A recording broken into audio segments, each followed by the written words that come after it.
Hello, everyone. As many of you know, I attended the memorial this year on April 15th, 2022, and I promised to do some sort of report. Originally, I thought I was going to write something up and post it to my friends on Facebook, but I figured it'd be better to do a video. That way I can get into more detail, and it wouldn't take me so long to type because I don't type very well. So I've got my iPad here in front of me. Excuse me. I'll be doing that a lot. Allergies here in San Antonio have really gone through the roof. Uh, so anyway, I take notes on my iPad when I'm there and try to keep track. If you've ever been to one of these things, actually, let me explain what they are for those of you who may not understand what exactly the Jehovah's Witness Memorial is. If it's kind of like Christmas and Easter for Christians. Those are if you're a Christian, a nominal Christian, and you're going to go to church only 2 times a year, it's going to either be on Christmas or Easter. This is the same thing with Jehovah's Witnesses. If you're going to go to the Kingdom Hall only 1 time a year, it's going to be during the memorial or the Lord's evening meal, as they sometimes call it. It is the one time that all Jehovah's Witnesses will get together and dress up and actually celebrate something. They don't celebrate any holidays, but that is the one day that they will celebrate. Basically, what happens is an elder or someone of higher authority will stand up before the congregation and give a talk. It's a prepared talk. He gets the outline and kind of puts his own little personal additions and twists to it so that he can present that to the congregation. I actually have a couple of copies of some of the older outlines, and I'm very familiar with the speech. I've taken notes for a long time since this is like the 20th year or so that I've been going to these things, so I'm very familiar with the content. I could probably present it myself, although I would disagree with all the horrible theology. But anyway, what he does for roughly 30 minutes is he'll explain. There's 3 questions that they go through now. They've changed the outline again, but there's 3 main questions. How does Jesus' death open up the way to eternal life? Who benefits? And who partakes of the bread and the wine? So he talks about this for roughly 35 minutes, 30 minutes, 35 minutes, and explains why everybody's there, why it's important, and why you can't partake. They believe that only the anointed can partake of the emblems, and the anointed, if you know anything about Jehovah's Witnesses and a number comes to mind, that number is going to be 144,000. They believe that only 144,000 Jehovah's Witnesses are going to live in heaven with Jesus, while the rest of God's people are going to live here forever on earth. That group is called the Great Crowd.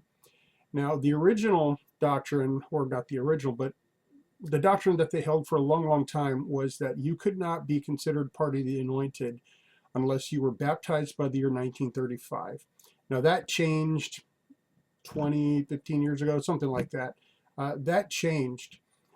But they still have the stigma that you've got to be pretty old to be considered one of the anointed. And if you are younger, then you are viewed with suspicion, or you're viewed as having some holdovers from your previous religion, or you're viewed as being mentally and emotionally disturbed even. They've actually said that in their literature. So anytime somebody partakes of it, there's a big question.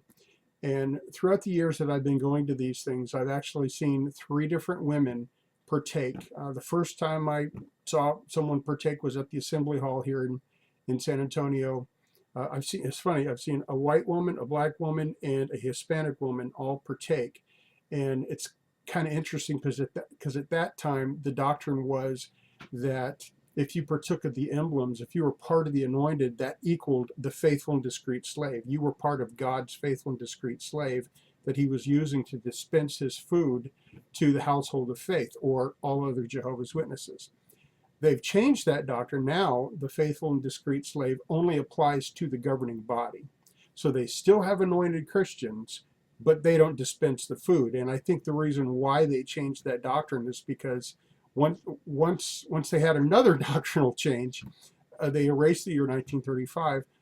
Since then, more people have been claiming to be of the anointed. And when they realized that those numbers were going up, they knew that they had to change the doctrine. So now the anointed is no longer considered part of the faithful and discreet slave. But to be part of the slave, you have to be anointed. So I know, clear as mud. There's a lot to it. So anyway, I hope I've explained a little about what happens during this evening. The guy gives a talk. He explains why nobody can partake.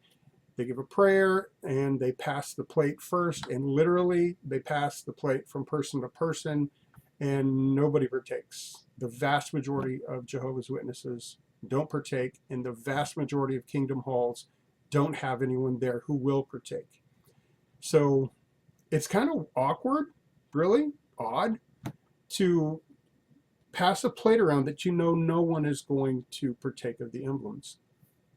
And even if you even if you're not going to partake, in like you're up against a wall or something, or like what happened to my wife one time, we took our daughter. She was very young.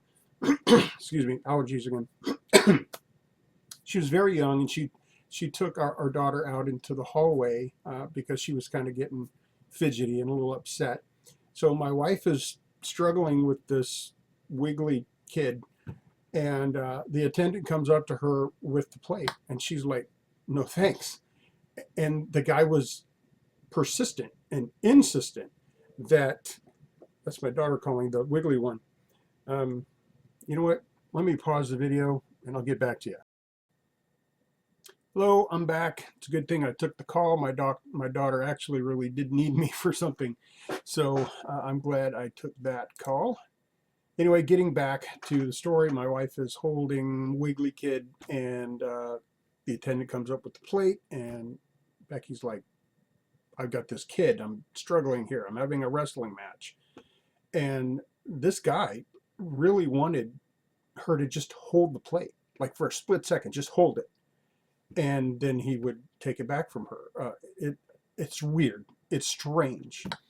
So anyway, getting back to the events. The whole thing is just, I encourage you to go. I encourage you to go. Next year it happens. If you are a Christian who's never been through something like this, and yes, I do mean been through something like this, then I do encourage you to go, if for nothing else other than religious education, because you'll have a lot of questions afterwards. If you are an ex-Jehovah's Witness, this may not be a good thing for you to go back and do, especially if you're not a Christian, because it'll bring back a lot of issues and memories and things that you might have to deal with. So that's up to y'all. But if you want to go for the education, I highly recommend it for those who don't know. So getting to this evening. When I walked in, place was packed. I had to park kind of in the back. And everyone except, I'm kind of reading through my notes here, everyone except the visitors were masked. I mean, this is like COVID lockdown again. And here in Texas, it's pretty rare that you see a bunch of people like that masked, maybe one or two, going into a grocery store or whatever, you might see a few, but this was like full-on mask population. And I asked the guy, I said, "Are masks required?" And he turned to me and he says, "They are strongly recommended." And I said, "Well, it's a good thing I already have it." And he looked at me, I said, "Had it. I already had COVID, so we're good." So he laughed at that. Anyway, just kind of a weird deal. It took them a while to find me a seat, and I ended up sitting smack dab in the middle of the Kingdom Hall. So I'm in the middle. I got JWs all around me. Let's see. Again, it took me a while. I was there about 30 minutes before the evening started, and most of the seats were taken. It took them a while to find me a seat so that I could sit down. The place was just absolutely packed. A number of people came up to me and introduced themselves. JWs are very, very friendly unless you're disfellowshipped.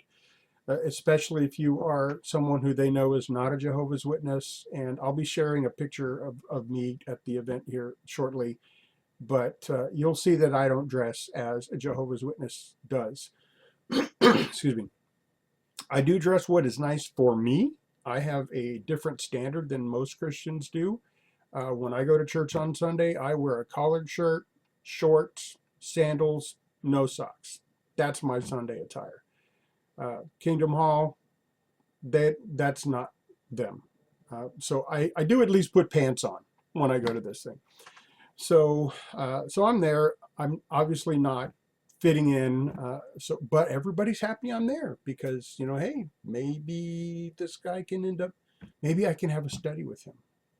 And that's what a lot of Jehovah's Witnesses want to do. In fact, one guy did come up to me.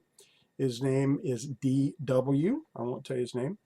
But he asked me, have I been here before? Obviously, you would think that somebody dressed like me hadn't been. But I said, yeah, I've been to these before. So he asked me if I was studying with anyone. And I said, no. And he goes like this. He says, would you like to? And I said, possibly. He says, good, let me get your number. So we exchanged numbers. Or no, actually, before he did that, he's, would you like to? And I said, I don't know. I said, are you the guy? And he says, I'm the guy. And like, you want to study? I'm the guy you want to study with. Sure thing, deal.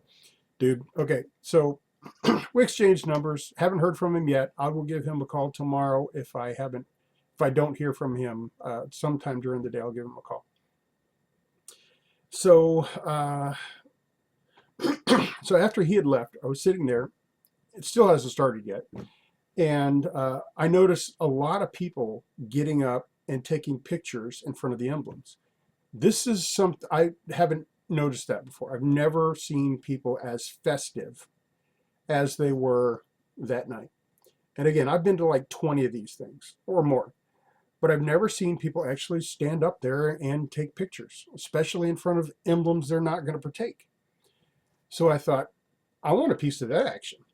So I, nudged the guy next to me, the masked guy next to me, and said, hey, I see a number of people up there taking pictures. Would you mind going up there with me and taking a picture? And he says, yeah, sure, no problem. So we went up there and he took a couple of pictures. And again, this is where I'll show you in the video the picture of me. I will say I did smile. I felt awkward smiling because I know what this event is about and what they do and what they don't do.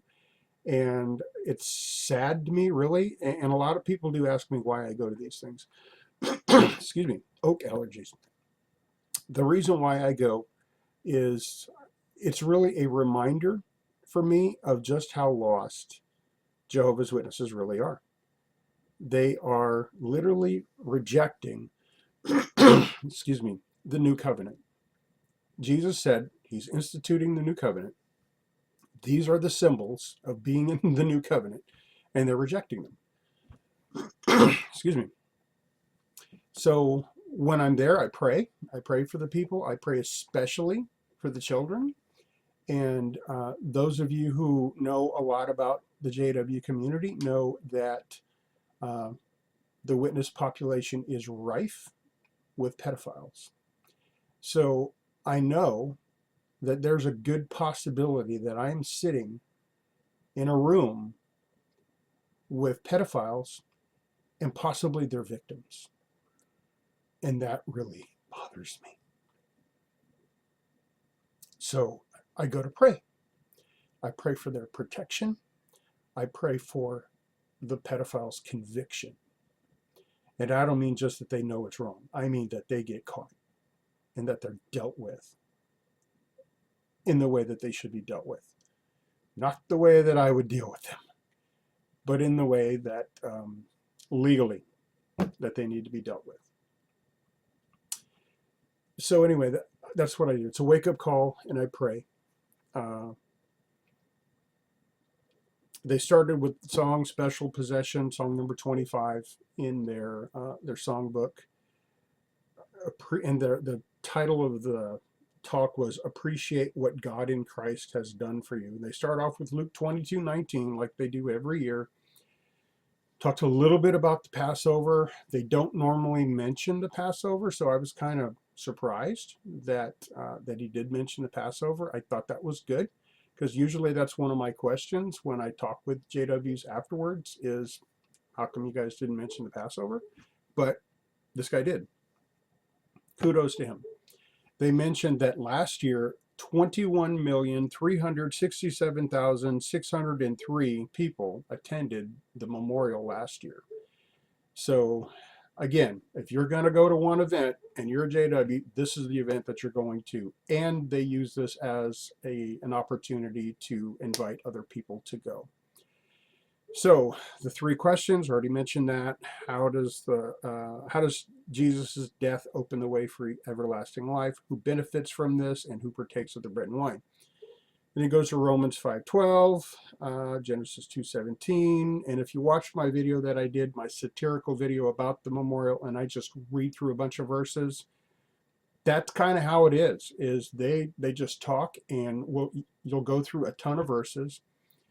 And it's very, very difficult to keep up. But I do somehow. I keep up. I'm typing on my iPad.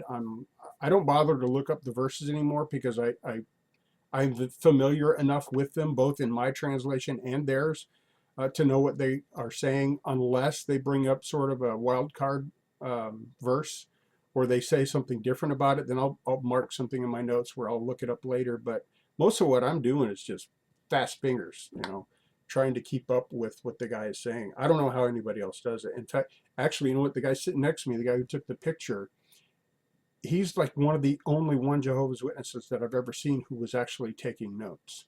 And he had beautiful handwriting, my goodness. But he was taking notes with his little iPad and his Apple Pen. And I've never seen Jehovah's Witnesses do that.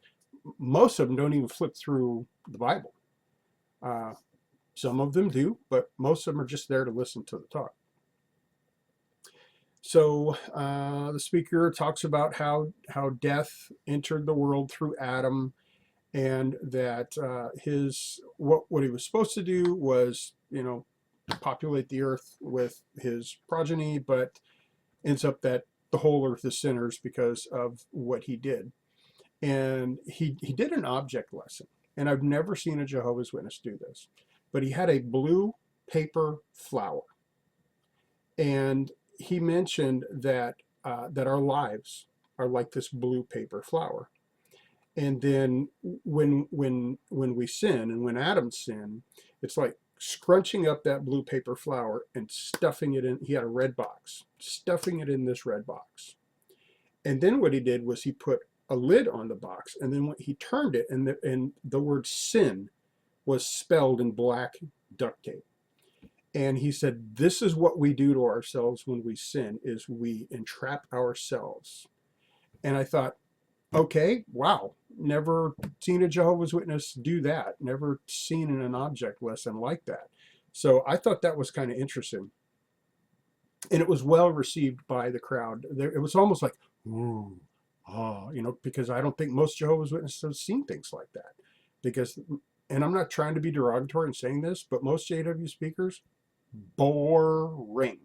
Okay? They're not as bad as Mormons, but oh my goodness, it's boring. It really is. It really is. So let's see. So we're restricted. We're stuck in this box. And then he for some reason he brought up a bunch of bathroom products, like exfoliating skin and shampoo and all this kind of stuff. And he says, if you notice, a lot of these items might have things in common that are going to make you younger looking. And he was using that as proof that we all want to live eternally, because we're all trying to make ourselves look younger. Okay. So then he went to Romans 5:19, John 3:16, Adam was perfect, Adam was a sinner, Jesus paid for Adam's sin, Romans 6:23, 1 Peter 2:22, Hebrews 2:9. Excuse me. And then he gets to who benefits. And of course he mentions Revelation 14:1, the 144,000. And he says, how do we know that this number is an exact number? So then he uses an example of the United States government and says there's only one president, there's only one vice president, you've got X amount of senators, you've got X amount of congressmen, so all of these positions are filled with an exact number of people. And since the 144,000 are God's government, it's an exact number of people who are going to be living in heaven. Obviously, I believe that's a stretch to say that because the United States government has a certain amount of people, that God's going to have a certain amount of people because they're the government. Okay, so anyway, so after he was talking about that, he said, now the rest of us are citizens, all right, because you've got the government, the heavenly government, and the rest of us are citizens. But that doesn't mean we're worth less than the anointed or the heavenly government up there, because Jesus paid the same price for both of us. He paid the same price for the great crowd that he paid for the anointed. So we should all feel great that Jesus died for all of us. Let's see. He says that we really shouldn't be concerned with where we're going to serve, because if you're part of God's heavenly government, you're going to serve there. If you're not, if you're here on earth, you're going to serve God there. So it really doesn't matter.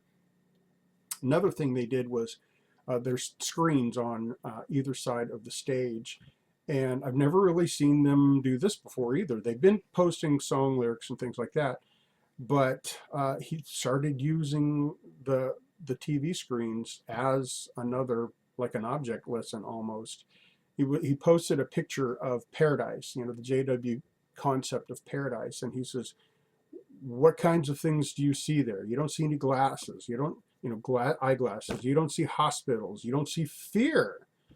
And then he says, and there's not a mask in sight. And of course, everybody, including myself, we kind of laughed at that. This guy was real personal, so I don't think he was anywhere near as boring as a lot of the speakers that I've heard. He was well received by the audience, attendants, congregants, whatever you want to call everybody who was there, the attenders. So he says, would you like to see God? He asked that question. And of course, but again, we can't choose where we're going to serve. And that's when he starts getting into being born again. In John chapter 3, you didn't choose your birth, you didn't choose your parents, you didn't choose anything about that. So it's the same way with God. God chooses who are those who are born again. And for those of you who are unfamiliar with Jehovah's Witnesses, the only Jehovah's Witnesses who are born again are the 144,000, also known as the little flock, also known as the anointed, now also known as God's heavenly government. So we don't get to choose that. God chooses that. And then he likens it to a wedding. And we're just invited as the friends of the groom and bride who are going to be in the wedding party. And those who are in the wedding party, we're not part of that, but we're there to honor those who are in the wedding party. But that's not us. We just attend. So the only ones who are in the covenant relationship are the wedding party. The rest of us are not in the covenant relationship. And again, that covenant being the new covenant. I could preach on that for a long, long time. So we're guests at the wedding. We're not part of the wedding party. And my question, and I've asked this question to JWs before, is where do we get our wedding invitation? Where in Scripture does anyone, and this is the big question that I asked at the end of the previous video, where is there an invitation for someone who's not anointed to be part of this group who observes the memorial? There isn't one. So that's just something that hopefully gets in their brain and says, where do we find this? It's not there. So then he gets into how do we know who partake and if they have the heavenly calling. And Romans 8:14 through 17 is where he spent a little bit of time. He mentioned, this was something interesting. He mentioned that in New Testament times that sometimes a master will release a slave as a young person, young man, young woman, and then will legally adopt them. And then after the relationship is changed, that son and daughter can now call their father Abba instead of master. And if you're not part of the anointed, then you don't have that kind of relationship. He said, imagine a young man walking up to his house and going, "Is this my house?" His dad comes out and says, "Is this my dad? Or these are pets." If that's where you live and who your dad is and who your pets are, then you don't ever have to ask that question. So if you're asking the question, are you one of the anointed? Then you're not, because you would already know. Okay, I've mentioned some of that in the previous video as well. So he asks the question, how would Jehovah feel if someone partook of the emblems if they were not chosen? And this was disturbing to me because he mentioned Numbers chapter 16, where Korah, one of the Levites, wanted the priesthood. He wasn't of the Aaronic order. He wasn't a son of Adam, but he was a son of Levi. So same tribe, but not same subset. And he wanted the priesthood for himself and his family. And God says, no, not going to happen. And this guy rebels, rejects Moses and Aaron, and God opens up the earth and they're swallowed alive. So likening that to partaking of the emblems, I wrote down, no pressure there. Really, Mommy, Daddy, I want to partake of the emblems. No, remember, Korah, you could die. So again, it's awkward. The whole thing is awkward. So then he got into 1 Corinthians 11:26. We're supposed to do this until he comes, until Jesus comes. When will he come? When the anointed will be gathered. Now, this was something I've noticed like about 7 years ago. They started making sort of an evolution through this idea. And what I first noticed was that it sounded like they were talking about Jesus waiting for the anointed to die off. Really, there's only like 10,000 of them left. Of course, that number keeps going up. But at that point, there was roughly 10,000 anointed left. So as these older people die off, the anointed are gone, then there's no reason to partake of the emblems or to celebrate the memorial. So this time it was a little bit different because it almost sounded like the Christian concept of a rapture, like Jesus was going to come and take these people from the earth. Now, take them in death? I don't know. That's not the Christian idea of the rapture. The Christian idea of the rapture is that Christians are taken up alive into heaven. I don't know where they're going with this doctrine. This is kind of new. I'm not saying it's new light or anything like that. I'm saying that, and maybe it's just unique to this speaker, but it seemed to me like he was talking about Jesus coming and getting them instead of waiting for them to die. That was a question I wanted to ask somebody afterwards. Didn't get a chance to do that. I'll explain why later. So 1 Corinthians 11:23 and 24, they pray for the bread. 1 Corinthians 11:25. Then he shows something up on the screen, and he shows a ring, a wedding ring. And he says, if a young man were to give this to a young lady, there would be no doubt about how he feels towards her. And then he said, it will move her to get to know him. And I thought, if this guy's giving a wedding ring to a girl who doesn't know him, that's not going to move her to want to get to know him. It's going to freak her out. I mean, creeped out a little bit. You're giving me a wedding ring and I need to be moved to get to know you. I've never been a JW, so I don't know from personal experience. I don't know how JW relationships work when it comes to matchmaking and how long the courtship period is or whatever. But that just seemed sketchy.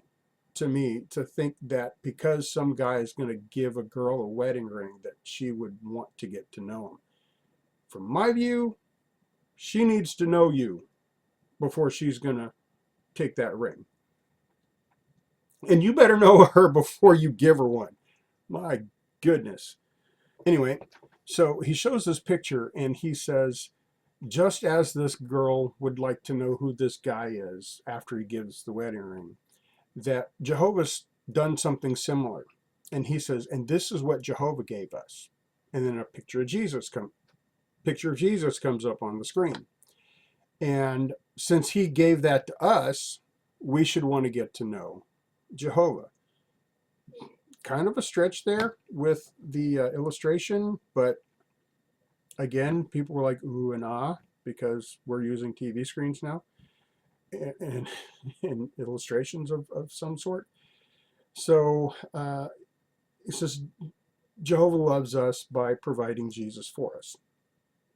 John 17:3, James 4:8. How can we show our appreciation?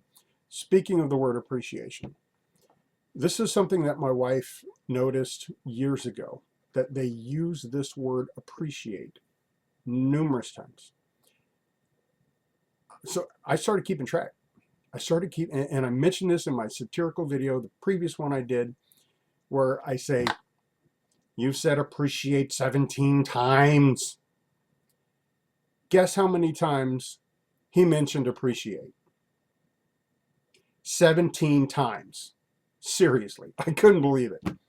But as the night was going on, I also noticed that there were some other terms that they used a lot. Benefit, I got that down as 7 times, and that was only after I started counting. I don't know how many I missed. Arrangement, I didn't even try to count that because that's in there a lot. But that's what I'm going to do, is I'm going to start keeping track of these terms. In fact, what I've joked about doing is getting a card and calling it Memorial Bingo. And, in the middle, it would be undeserved kindness. That's your free spot. But then all these other terms, appreciation, benefit, Jehovah, elements, and just playing bingo as you're listening to this thing. And then, if somebody gets 5 in a row, you stand up and say Armageddon, or something. I don't know, but they have this language that they use over and over and over. So I just thought it was almost prophetic that I nailed the number. 17 times this guy said that. So, okay, where am I at? Let's see, how can we show our appreciation? By being here. We need to be here. And that's where Jehovah can get to know us, is if we're there at the Kingdom Hall. He said that Jesus is this was kind of cute. He said Jesus is a moral free agent, and he went through all of this. He chose to do this, okay? And he could have said, Jehovah, Gabriel over there is a pretty good angel. We kind of chuckled at that because, here Jesus is now offering Gabriel instead. But the irony is, Jehovah offered Jesus. Jehovah didn't do it himself. So Jesus is showing more love by doing it himself than he was by pointing to Gabriel. Okay, I'm going to get to more of this later. I hope you see where I'm going with this. It was also in my satirical video. So, let's see. Jesus said, I'll do it because I love them too. How can we show appreciation to Jesus? So Jesus is showing appreciation to us. How can we show appreciation back to Jesus? And he quotes 2 Corinthians 5:14 and 15. It compels us to no longer live for ourselves and to show appreciation by living for Jesus. Now, that's strange language, okay? Because Jesus is definitely important, but he's not anywhere near as important as Jehovah. So even though the New Testament talks about living for Jesus, that's kind of interesting language for JW to say, because usually it's, I want to live for Jehovah. Everything's about Jehovah, but to say I want to live for Jesus, that just caught my ear a little bit. Maybe other people have recognized this throughout the years or not, but this was the first time it jumped out to me. And then he said this. He said there's the 2 greatest acts of love in human history. Jehovah giving his son, and Jesus being willing to do it, to die for us. And I thought, again, this is in the previous video, what about John 15:13? Because in that verse, it says, greater love has no man than this, that he would lay down his life for his friends. So the greatest act of love that you can do for somebody is to die for them, to die on their behalf. So who died for us? Jesus did. Jehovah didn't. Jehovah did not die for you. Who loves you more? Jesus does. Okay?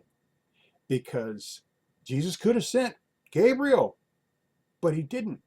Why? Because Jesus loves you. Jehovah, on the other hand, I'll send my son. You getting the point here? Yeah. We could be getting into the Trinity and the deity of Christ and all that kind of stuff, which I'm not going to get into in this video. But the point is, if the standard is the greatest act of love is for somebody to die for you, then Jesus loves us more than Jehovah does. So when he was done with the sermon, if you want to call it that, the people applauded. Okay, they were, I think this is like the second or third time where I've been in a Kingdom Hall where they actually applauded the guy afterwards, and he was a good speaker. I mean, he was definitely interesting enough to really watch and pay attention, which was funny because the guy sitting next to me when he was taking notes, and I said, "Oh my goodness, you got great handwriting." He says, "Yeah, I have to do this because it helps keep me awake." I was like, and we chuckled and laughed like, "Oh yeah," but I knew he wasn't just joking about that. So anyway, the thought occurred to me afterwards, and somebody actually mentioned this, I think one of the comments in my previous video. It's like, we could save a lot of time by just having the elements up there, and if you're anointed, you come up and you get them. Why go through the sanctimonious ceremony of passing a plate along to everybody, knowing that they're not going to take it, and then doing the same thing with the wine? Why not just have the anointed, go up there and get it? Or if you're really, really old, like you should be, raise your hand. I'll take some of that bread, pass it on down. But to pass it to each and every person, awkward, odd. I've used those words. And I don't know why, but this one really hurt me more than any other memorial that I've gone to. It really bothered me to see the Jehovah's Witnesses there, to see how festive they were, and how happy they were to admit that they're not in the new covenant. As a Christian, that is disturbing. So, yeah. So afterwards, I sat there for a good 5 minutes, hoping that someone would come up to talk to me, and nobody did. And I think that was because they were trying to get out of the building for the next congregation. And they even made an announcement for people to do that. You know, hey, brothers and sisters, we know that you guys are happy to see each other, kind of stuff. But we've got more people coming into the space, and they need to get in here. So, so anyway, I literally sat there for about 15 minutes. Now, I'm going to look for the song that they ended with. Let's see, library, and where is, here it is, Sing Out Joyfully, number 18. Nope, that's not it. Grateful for the Ransom, that's not the right one. I'm looking for, yeah, that's it, Grateful for the Ransom. So, let me read the first verse here of their last song that they sang. Today, Jehovah God, we stand before your throne, for you showed the greatest love that could ever be shown. You gave the gift of your dear Son, that we might live. No greater sacrifice than this could you ever give. And in the chorus, he gave his life to set us free. This is speaking of Jesus. His precious blood provides the key. With all our hearts, we'll go on thanking you eternally. So that's interesting. I never noticed that before. They'll go on for eternally thanking Jesus for what he did, but they can't thank him now. Because prayer to Jesus is forbidden. Why? Because it's an act of worship. But in eternity, we can thank him. We just can't do that now. But the thing that jumped out at me was it was saying that the greatest act of love is God giving his son. Again, when John 15:13 says otherwise, the greatest act of love is for you to give your life for somebody else. That's the greatest act of love. Hope you enjoyed this. I hope I've cleared up some things. If you got any questions, put them down in the comments for sure. Like and subscribe if you see this content and you enjoy it. I plan on doing more videos like this. I've been AWOL for about 6 years doing other things. Now I'm wanting to get back into doing more videos on YouTube. So, hope you enjoyed.